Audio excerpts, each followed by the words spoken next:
Combined Headquarters Unified Command gi Meepham ama Chief Minister Yumnam Khemchana mayai tangbal lauraga Pangthok-Khre.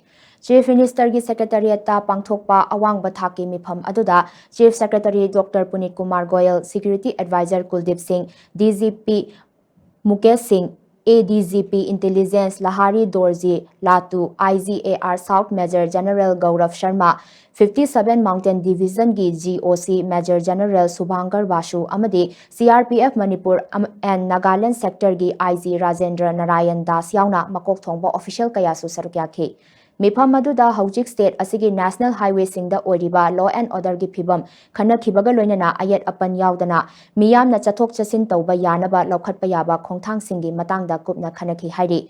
Meepham adu loiraba matungda Chief Minister Yumnam Khemchana mayai tangbal lauraga Imphal Dimapur amasung Imphal Guwahati gi bus service ki transporter sing yauba Meepham amasu pangthokhi. Meepham adudasu athuba matamda Imphal Dimapur amadi Imphal Guwahati gi bus service hauhannaba yamna kupna khanakhi. Meepham aduda Combined Headquarters Unified Command gi makok thongba official singsu saruk yakhi hairi.